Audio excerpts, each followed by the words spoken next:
আজকে 18ই মার্চ সাদিকপুর গ্রামে বিজয় সাউর বাড়িতে এই যে বিদ্যুতের যে চমক দিয়েছিল, সেই বিদ্যুতের চমকে কারেন্টের বোর্ডের সব পরিস্থিতি কেমন হয়েছে দেখো।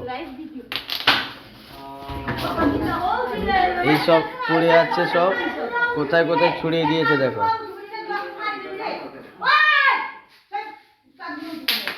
আরো দেখাচ্ছে এখানে সাম্বারের আমাদের এই অবস্থা কেমন করে ফাটিয়ে দিয়েছে পুরো বিদ্যুৎ চমকে। এ দেখো আমরা ঘরের দিকে যাচ্ছি, ঘরের ভেতরে অনেক কিছু ক্ষতি হয়ে গেছে দেখতে পাচ্ছ। আর দেখো এগুলো পড়ে আছে, এই যে দেখতে পাচ্ছেন, এই দেখো পুরো ফেটে বাস্ট হয়ে গেছে। এই দেখো দেখতে পাচ্ছ, কেসিং বাটনটাও সব। আর দেখো দেখতে পাচ্ছ কালো হয়ে গেছে পুরো।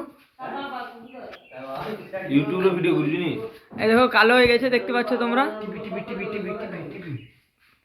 টিভি পুরো দেখো কালো করে দিয়েছে। টিভি ব্যান্ড হয়ে যাবে, ছবি উল্টো দিয়ে আসছে। আর কি দেখবি, ফ্যানে বাস্ট হয়ে গেছে দেখতে পাচ্ছ, কয়েল পড়ে গেছে, এটা ছিটকে পুরো বাস্ট করে দিয়েছে। এমন বাস্ট হয়েছে যে ফিউজ পুরো বাস্ট হয়ে গেছে।